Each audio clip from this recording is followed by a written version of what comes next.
And speaking about not forgetting, Kabando, politician, is here with us this morning, lest we forget. Good morning. Good morning to you all. Finally, it's good to have you here. Pleasure to be back to Spice. Very, very good. And you know what? Many people don't know this, and I know that you're not expecting this, but you know what? A lovely lady called Washera got in touch, and she says, you know what? Happy birthday, our dad. We are proud of you and happy for all the strides that you're making. We love you and God loves you. God bless you. Happy birthday, Kabando. Thank you very much. That's very nice. You know, at my age, my generation usually even forget that it's the birthday. Washera was with me here. Yeah, she did that little surprise last night. Oh. Yes, and so I said, okay, well, first of all, I didn't know who she was, but then she said, you know what, he's coming tomorrow. I said, absolutely he is. And she said, well, you know, it's his birthday, and so happy birthday to you. That's very interesting because... I wasn't remembering this Seriously speaking. Actually, many you times... You didn't remember? Many times our children remind us our birthdays. Last evening, Washera requested if we could live together. Yeah. As she goes to work. Yes. And so she was very early. Yeah. We were here actually an hour before. Yeah. We arrived quite early. Mm-hmm. Now I can connect one. Now you get it. Equals two. Oh, happy birthday to me. Happy birthday to you. Thank you to Washera, my children, and all our friends. Absolutely. Thank you very much. It's God's grace to be alive. Indeed, it is. It is. We should always be grateful. For sure. Yes. And thank you for joining us in this conversation this morning. As we normally do, Dennis is going to share a proverb. We're in Botswana this week. Mm-hmm. Wow. And we'd love to get your interpretation of the proverb. Yeah, so Botswana, a very interesting country, a country that is considered to be a stable democracy. Africa's success story since 1966. You know, it is a country, when you talk about diamonds, and it's a country that produces lots of diamond. The economy is fueled by the mining that takes place in the country. They also have the San people, the Bushmen. You know, Bushmen are just Bushmen. If you've watched movies coming from South Africa, Bushmen and how they live, interesting. You know, eating the most natural of foods there are, and one would say our Masa is pretty much close to Bushmen that we know. But let's go straight to our proverb today. A crushed calabash can still be used to draw water. How would you interpret that? A crushed calabash can still be used to draw water. Can I equate it with the usiache bachao kwa mswala upitao? That's something old. Mm-hmm. Yeah. Can still be gold, can be used. That's how I want to understand it. Yes. Yep. Old is gold. Old is gold. Even if the calabash is crushed, it can still be used to draw water, meaning that something still has a value despite time or age. Yes. Kwetu tunasema shabaku junguku alikosi ukoko. Junguku alikosi ukoko, or an old farm, your shamba still has a harvest. Yeah. Well put, well said. Absolutely. Mugonda mukoro niorio mado. An old farm can have harvest. In French. For sure. So and as we get into this conversation this morning, it is clear that there's a lot that's been happening. We've come off of a Devolution conference that's been closed today, and things have happened in pockets around the country here or there. And you've been quite vocal, whether that has been in things that you've said or things that you've penned, or opinions that you've had. But then one of the things that you've been calling for, Kabando, is that there has to be a reset. Others have said there's a renaissance that needs to occur, and that we need to get to the place where things are being done right. Where is that coming from? And we also say we shouldn't forget. Lest we forget where we've come from. That's the only way we can dictate where we are going. with how you see things currently, what are the things that we must not forget in order to get to where we are going? After the 1992 elections, a team that is now Institute for Economic Affairs and the likes of Robert Shaw and others, economists, Joe Aguirre, a prominent lawyer, Shira Maina of the Time magazine fame, and they did a research which documented into Post-Election Action Program, PEP, indicating what we needed to do in order to secure our democracy after the first multi-party elections in 1992. And after that, there have been a lot of work done, more memorably by the Committee on Devolution at Bomas of Kenya, leading to 2005 elections. And of course, we all remember Dr. Bribe, rest in peace, and the works that were done. So, Devolution Conference of 2025 draws from very rich archives about what were the intentions of decentralization, of dispersal of power from the center to the counties, the creation of wealth and prosperity for people based in regions.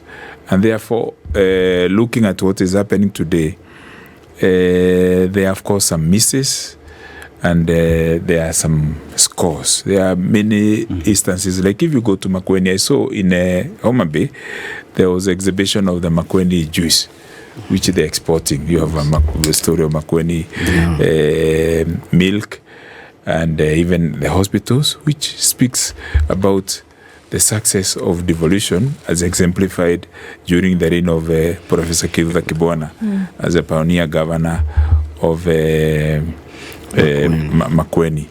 But there are many other areas where you have many misses, and therefore you even see even in the dailies today about the ridiculous displays, and your very paper, the Standard, has carried the story, the top stories on the ridiculous displays, the things that were displayed at the Devolution Conference as compared to what was expected of the people.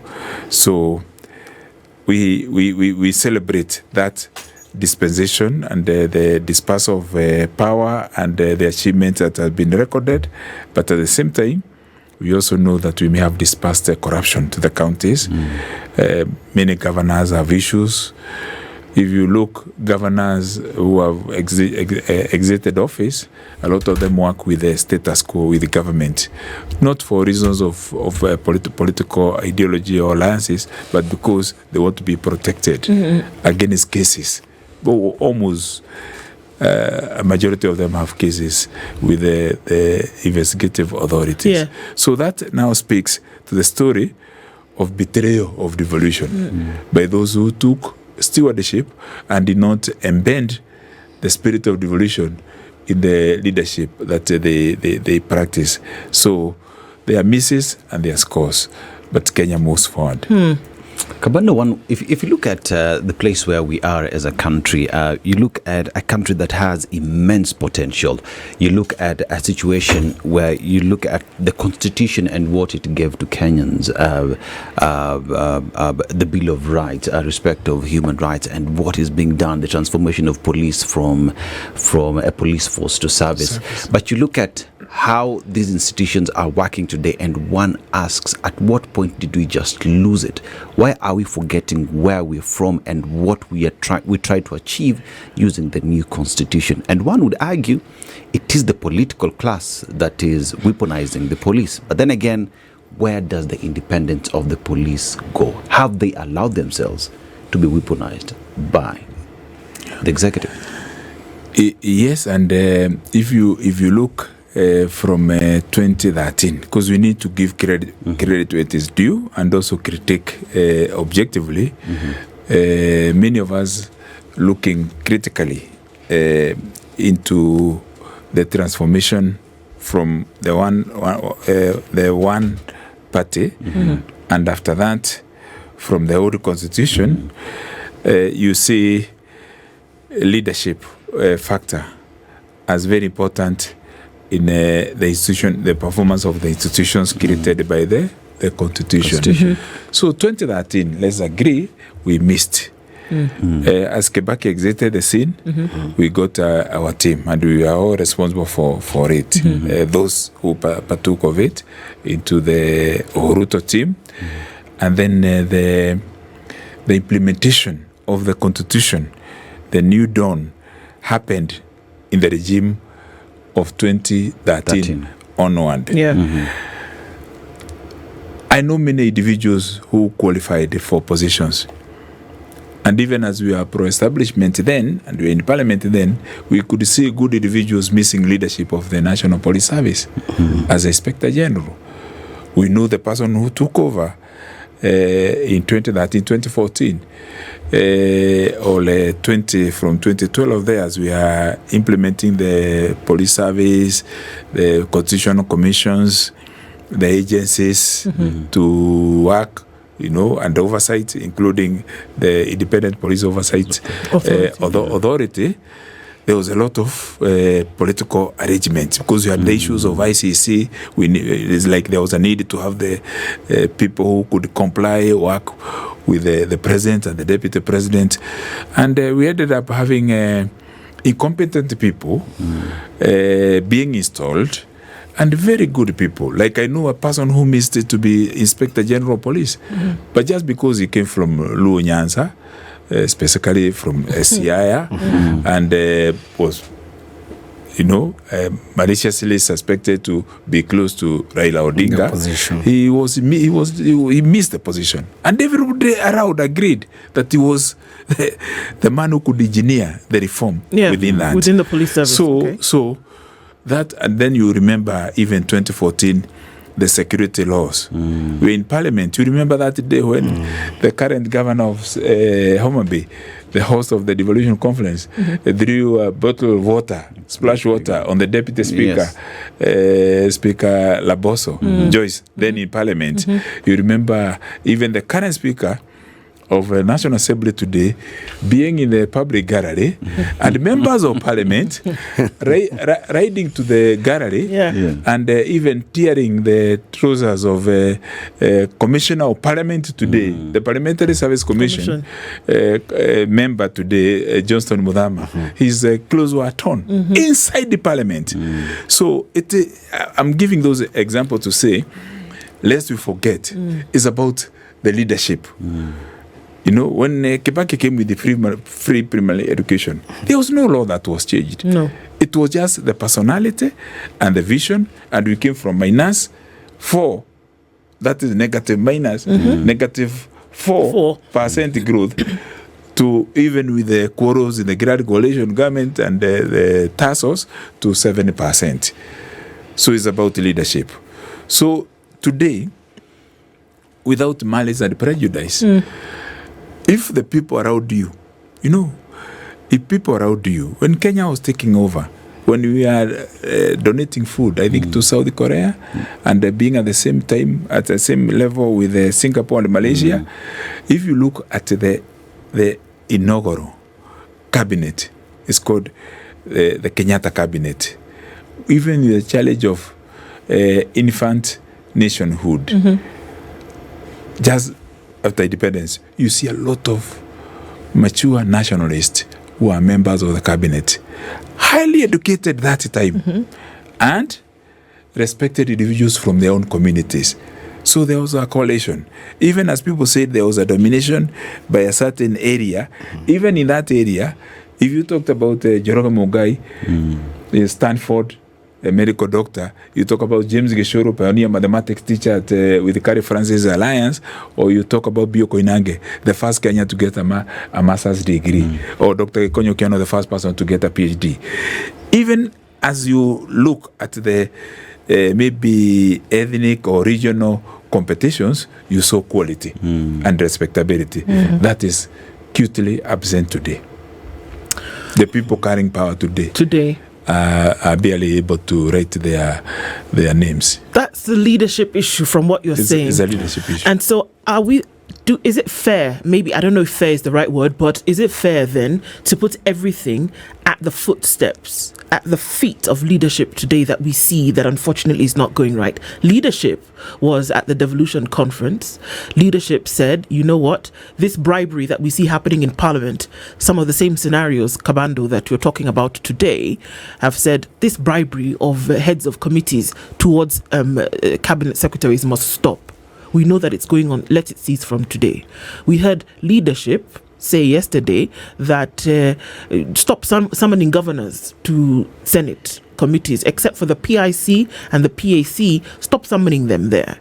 Leadership saying that we should now actually start to go to a place whereby corruption ceases to be a present issue and that we see some kind of structure in government. Leadership is talking. Yes, and leadership is talking because it's a leadership for self-preservation and trying to create self-aggrandizement in the context of loyalties so that people who have money have... You see, the very fact that leadership doesn't question governors who are associated with them. So, let's be blunt. More universities has a challenge. We saw more universities being raided. I'm seeing a good story in the papers today about Professor Laban Ayero, who is doing great work at Desta University. When the University of Moi University, which is the second largest university, with the second largest medical school and second largest law school, was raided, there was not a word.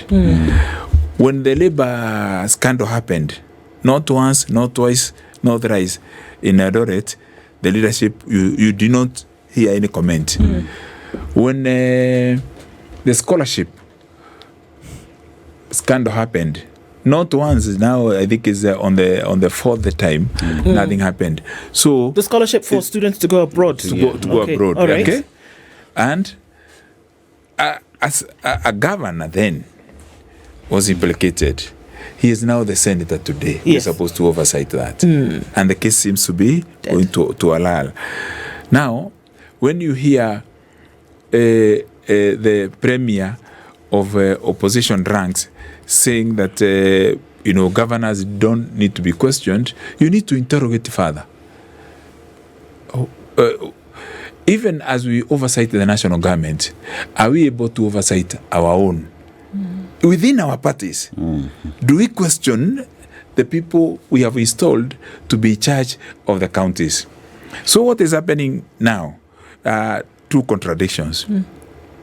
The first contradiction is where the leadership is supposed to be opposition, oversight, they're supposed to be critics, but now they are within the realm of the incumbency. And now they are trying to seduce or create an environment that will have a political romance with those people controlling money. It's about money and it's about corruption. Political parties are the individuals. If you go to many counties and you talk to independent people who are in the civil society or who are not within the ministry of leadership in those regions, they will tell you there are political leaders in this country who are maintained by governors. Every Friday, every Saturday, money is collected from counties. For what use? For private business. All right? That is why prominent leaders are unable in this country to stay the 5-year course without cohabiting with the incumbent president. And now you have the incumbent president talking about corruption of members of parliament.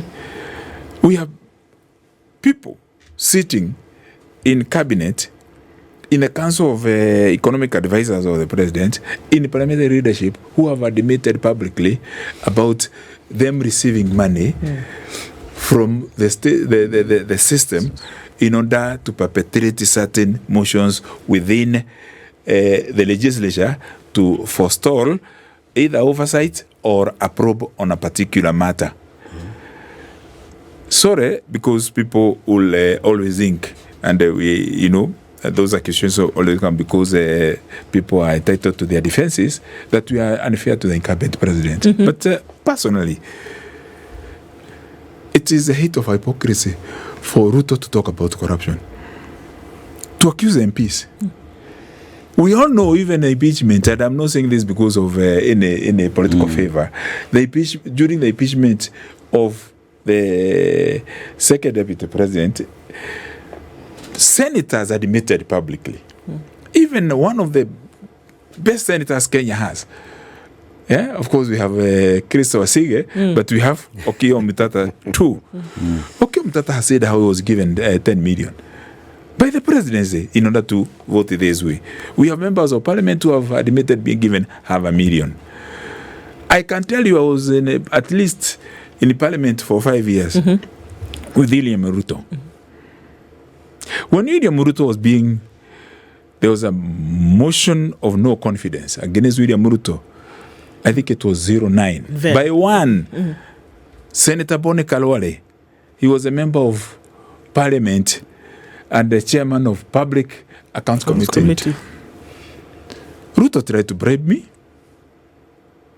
During that day when the votes were being done in parliament. Yes. Again, he was a minister for agriculture. Yes. If you remember that. Okay, and they sent an emissary. They was offered some money. Fortunately and unfortunately, I was not even within parliament that day. We were having an official function at Green Hills in Nyeri. So, what is he talking about? Hang on. In 2009, the current president at that time was the Minister for Agriculture. That time they were not called CSs. He was the Minister for Agriculture. And he had come off a stint after being the Member of Parliament for Eldoret North. Yes.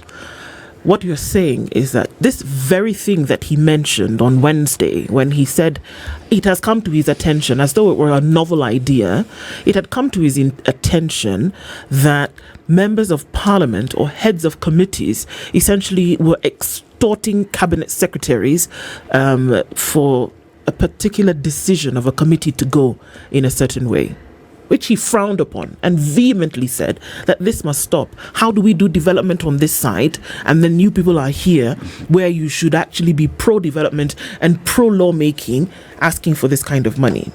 What we're hearing you say, Kabando, is that in 2009, the same man had sent emissaries to you to vote in a particular direction with money over a possible censure of his involvement in a maize scandal? I've said that, and I've said it live, that he did not send emissaries. He sent an emissary. An emissary. A person who is very close to him. And is a person that I respect. And I think he knows that. That person was an assistant minister. I was also an assistant minister, so we're in the same cabinet with the Ruto then.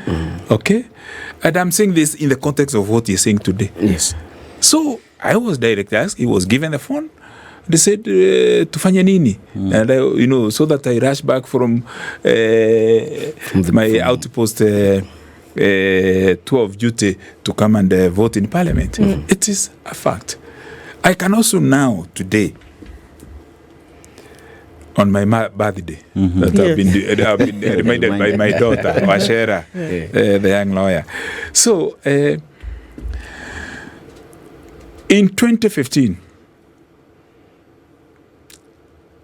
there was a case of the National Youth Service scandal. Then where is scandal? Where money was being carried in money bags from a branch of Family Bank in the CBD of Nairobi, Central Business District. I remember the then MP for Igembe South had raised issues, medical injury. After that, in this very studio, with Yvonne Okwara was working here in a KTN. I remember we having a very heated debate about NYS with Alfred Keter. We are members of parliament together. And I even remember receiving a communication from the then director of National Youth Service, Japet Rugut, who was just landed there from being the provincial commissioner, Central Province. So he works in Nyeri. And initially, we thought there were some propagandas. But as the process ensued, we got into details and facts. Okay? So one day I made a decision on a Sunday. And I left Nairobi and I went to a marketplace called Ishamara for a prayer of children that I was taking to Mule Children Home, 5 siblings whose mother had passed on. And before the prayer meeting started, I requested for an exclusive interview with a media station, your competitor. So I only called one media station. And they carried the breaking news of me calling for the resignation of Anne Waiguru. You can still search it. It's still on YouTube. Calling for resignation of Anne Waiguru from Mokoroine that Sunday afternoon because of NYS, because we had got details about the looting of NYS. 3 days later, William Ruto, as deputy president, called me in the presence of Jomo Ashiali. I remember we had the Committee of Agriculture meeting at Safari Park Hotel. And when he called and asked me to stop the criticism and to leave the issue of NYS. Why? Okay? Because in his words, Kabando hujui hili jambo litafika wapi. So I did not agree with him. Deputy President, and I swear in the name of my mother and God Almighty, called me William Ruto, asking me to stop speaking about the scandal of National Youth Service when already had spoken about it. And the following day, I spoke to him and I gave Ashiari to talk to him. Ashiari talked about the different issues. The following day, I led 28 members of parliament. It's on record. You covered it even yourself. And we did a press conference, 4 members of parliament present, 24 members of parliament endorsing the statement from where they were. One group was in Naroko South. The other group was being hosted in Teso by an MP. She is back, called Mary Emase. 28 members of parliament, we gave Uhuru 48 hours to sack Anne Waiguru as a cabinet secretary for youth affairs. So you brought this matter and forward. I was around near, about 5 minutes from here, at Bomba Hotel, which is owned by Red Cross. We held a press conference. Who were present physically? Myself, Washiari, Karekebiuki, and Kariokebiuki from Mara constituency, and Kigo Jenga from Gatondo North. 4 of us signed physically. We 4 spoke, but 24 others endorsed a statement. This very evening, Ruto called me in presence of other MPs because, again, we are having a meeting there. Yes. And asked me to keep off the matter. For a second time. For a second time. Washiari was present that time when he called me, and even Kanikega was present for the second time. Soon after, you remember, Ruto went to Zimmerman PCA Church, and he talked about the catwalk. Okay? You remember the statement by Junet Mohammed. You remember the statement by John Buddy, who is in Treasury now. And Junet is now leader of the minority. You remember the statement by Eden Duare. You remember the song Kila Mtu Atabeba Mzigo Wake by Morkomen, who is now in charge of Iteria.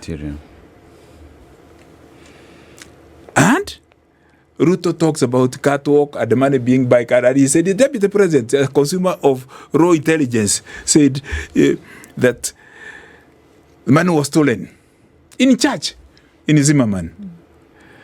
But after that, when there was a story that was headlined, after IPOS did a survey about the most corrupt people in Kenya, and he was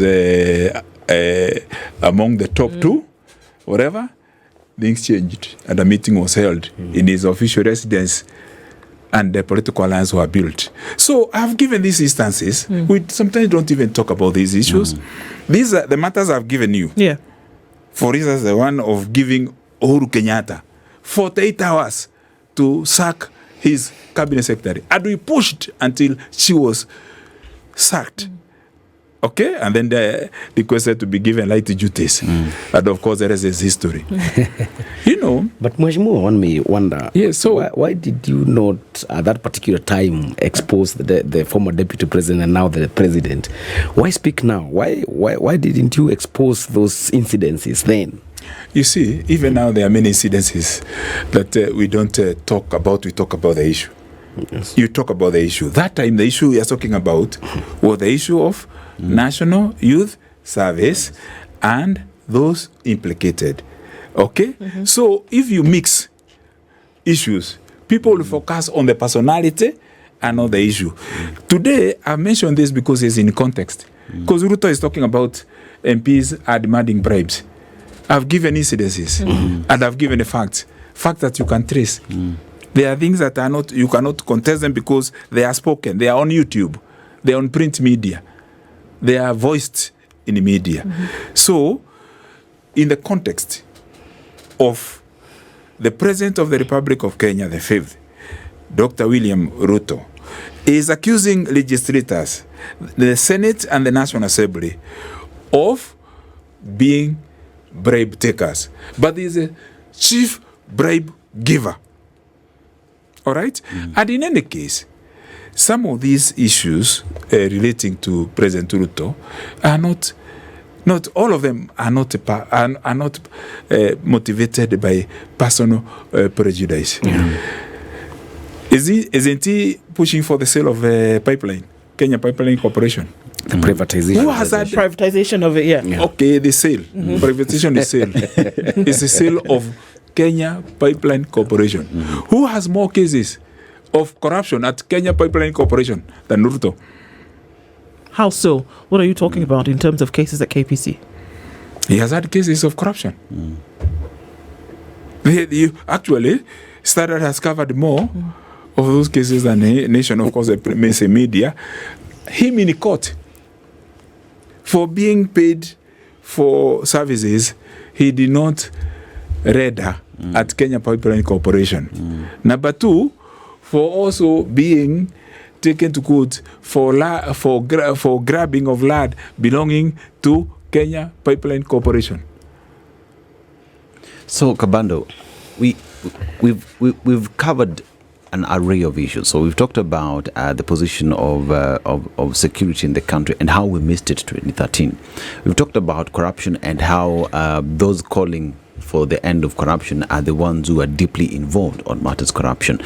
You go to matters education and you look at what is also happening in education, and there is a problem in education. Talk about the education funding model, talk about capitation not getting to schools, and you look at all these issues and one just sits and asks, if the situation is this dire, then where are we heading as a country? What should a Kenyan sitting at home and listening to what it is we are speaking to right now, and they ask then, how do I move on as a Kenyan? How do I live in a country where nothing seems to be happening? What's the saving grace for a Kenyan who's listening? The saving grace is the effort and the indomitable spirit of optimism that is Kenya, the Kenyan people. We remember about 23 years ago, Kenya was rated globally as the most optimistic of country. You know what is happening in Kenya and athletics, you know, the inspiration. You see what is happening with the Kenyan Gen Zs globally. The story of the Kenyan Gen Zs opposition, non-violent, fearless, tribeless opposition to the dictatorship, to corruption, the pursuit for accountability, for transparency, for good governance is a very big global story and is inspiring other countries. That's the saving grace.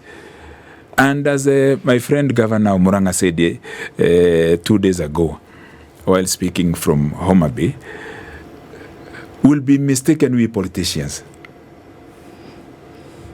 To imagine that things will be easy in 2027 or counted down to 2027 because the president is getting support from ethnic kingpins and the bigwigs are around, and because he has captured parliament and he has suffocated constitutional agencies that are supposed to promote and protect and defend good governance and the rule of law and constitutionalism, because of the youth factor.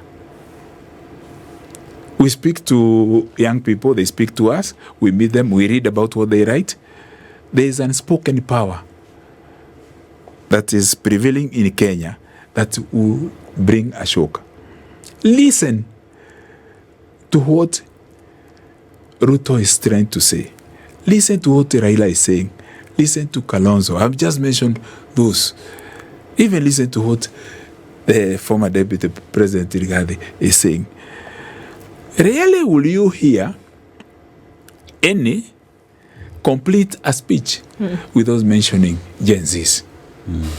Because we all know that the unspoken power that is definitely, inevitably going to explode is youth power in the coming. I know I had a discussion with some peers yesterday, some other places in the morning yesterday, and there are questions: are these Gen Z's young people going to do different from the other young people in the previous times, where they just complain and then lament, rant, and then the elections come, they go to the ethnic cocoons and they are domiciled within their tribal arenas. This time, it is different if you listen carefully. They may not have settled for their national leader, and they may not have identified with a political party. Even as Ruto is taking young people to State House, the house of the state of Kenya, to give them pikipikis. And I saw one morning while I was driving here, one young person who is asking for mercy and protection because he was deceived at the State House. And they were chased, and now he says he needs his motorbike. We have seen Raila Odinga has taken 2 or 3 young people who were very prominent last year. We have seen Kalonzo talking about that. We have seen even Rigathi facing some young people while in US tour. So that is a saving grace for Kenya, in my view. That there is a population that has conscience, they have consciousness, and they are unlikely to be compromised. And they will be a shock. You may have a Senegal in Kenya. It happened the other day. You can see who is being celebrated in Kenya. And look at the graffiti on public service vehicles in Kenya. It's Burkina Faso, Ibrahim Traoré. He was not elected. He overthrew a government. But like in 1987, when we were being inspired by the Sire Kabila riding from Rwanda to Katanga and then to Kinshasa. And yet we are facing an election there as young people in 1987. But we are being inspired by the takeover because young people are impatient, they are puritanical, they have ideologues, they have lofty ideals. They will be a shocker. And we in politics who may assume their presence and who may underrate their determination will go to oblivion. Now, Mheshimiwa, do you think the Gen Z or the youth are going to participate in the 2027 general election, given that most of them are deemed to be keyboard warriors who are only criticizing the government, but when it comes to participating in the electoral process, the question now lingers: will they really participate in voting? And what at it? What about because if there will be a shock, as you put it. Then I think the president is also hearing and getting to know that. What about the issue of trying to block them from registering themselves as voters? Thank you very much. When I posted the poster of SpiceFM that will be coming over here, some friends I was with discussed that. And by the way, SpiceFM is highly rated because we get feedback. And we have given this feedback before. Yeah. One gentleman said I talk about this, and I'm very happy that you have asked about it. Yes.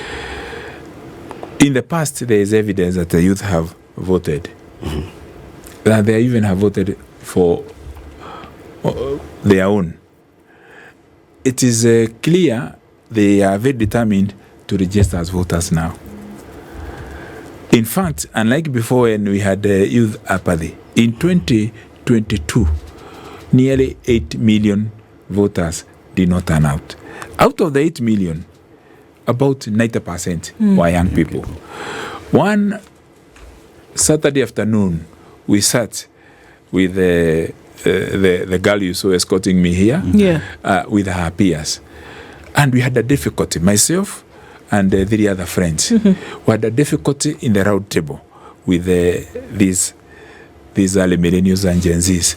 And we were thinking they were being like disrespectful. Of course, we accommodated them.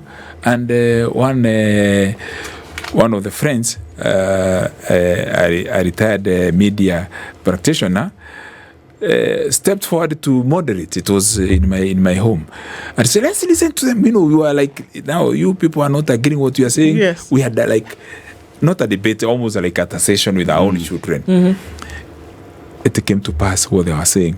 Everything that happened in 2022, the abstention, the dismissal, because they were saying this is a race of hyenas. Sorry to use that analogy. It's a race of hyenas.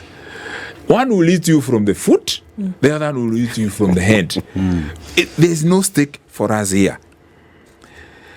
This time round, it is not we politicians who are leading the onslaught on the establishment for opaqueness and for corruption, for incompetence, for brutalities and for killings.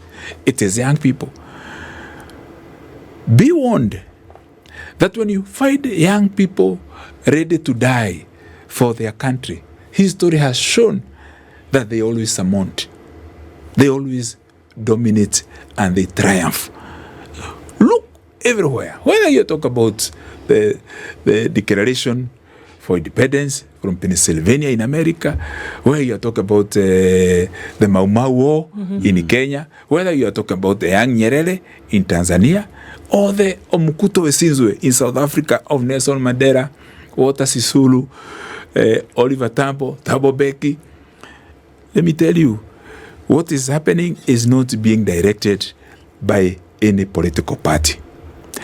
We are gasping for breath ourselves to get or placate attention of the young generation. Are they digital anchors, as David Day would call them? Okay, call them names. I can tell you, I'm a beneficiary of a youth uprising. Okay? When we were at the University of Nairobi. And later, when I came to Parliament in 2007, there was something that happened. I may not have met their absolute expectations, but I can tell you, when the youth decided to go a certain way, and then they are cross-cutting. Let me paraphrase Kenodia Morogo, rest in peace. Major Kenodia Morogo was a permanent secretary in the first group, the first leadership of the Ministry of Youth Affairs. Remember, Ministry of Youth Affairs was created after the referendum of 2005.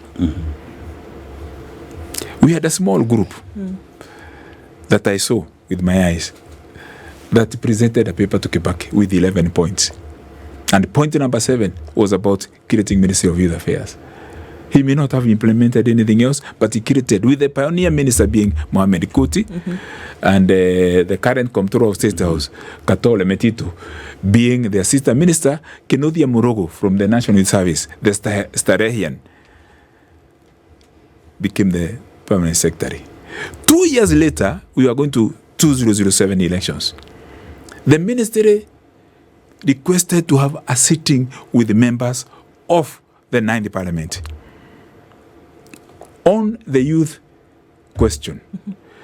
Barely 40 members of Parliament from the 222 attended that sitting at Parliament buildings.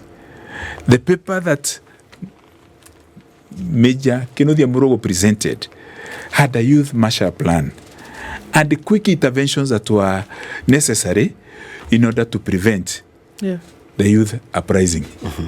And even gave an example, he did. And he repeated that later because I joined him the following year when I was appointed as Minister for Youth Affairs and Sports, that the youth of Kenya will soon push by their bare hands Kenyatta International Convention Center. And that round building will horizontally fall on another round building, the Nation Center. And the Nation Center will touch Kirinyaga Road, the Chumagumu area, spare parts.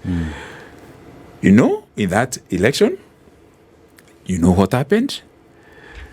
Although there was a post-election violence because of politics, but there was a youth factor that came to the extent that when Mwai Kibaki and Raila Odinga formed the Grand Coalition government, some of the things they tried to do was KKV, kazi kwa vijana, and employing machinery and the programs through Youth Enterprise Development Fund, and trying to anchor, and they did. I remember that event because I was there. We even called the former Vice President and Kamundi Awori to come from home, to come to youth service to grace the launch of the equipment that we are sending to many constituencies across the country, 40 constituencies at a time. You know, the contradiction and the irony of it all. The people who missed National Youth Service, that had invested so much in youth programs, even deployed district youth officers in every constituency, despite their messing and the graft, were rewarded. The people who messed, and you need to look at that report, the Kazi kwa Vijana Initiative, KKV, were rewarded some, and they went to devolution, to devolved units. So we have disinherited our youth at every turn. We have disinherited them. Even now I can see the president is giving some money for Harambee Stars. Good and welcome. We don't begrudge that. Even people can even be asked to open a pay bill and even multiply because you talk about our national team and all that. But we have sat in meetings and seen and even raised it in parliament and press conferences when you are in that docket about Harambee Stars being disinherited by officials, some of whom may be prominent today. So we need to understand that was our problem. But like the PIP program, the Post-Election Action Program of 1993, our problems, our solutions. Our rescue is not the individual. Our rescue should be the strategy to upset the system. And that's a place to end on this morning, because, just taking and gravitating from where we began and then getting to the point where we say what actually needs to be done. Solution-oriented is where we try to finish with a lot of our conversations, and then be able to say, if you don't have a strategy to be able to sort all these things that are perennial historical issues, then where are we going? Kabando, hope this is not the last time. We hope that there will be more opportunities for you to come and speak about some of these things. Thank you for doing that today. Thank you very much for hosting me, and very best wishes for this very nice station. You are doing great work, and I deliver this message not because I'm here. It's a feedback that we receive from elsewhere. All is not lost. there is hope. Indeed. And hope will not disappoint us. Thank you so much for being here. This is the Situation Room, the only way to start your day.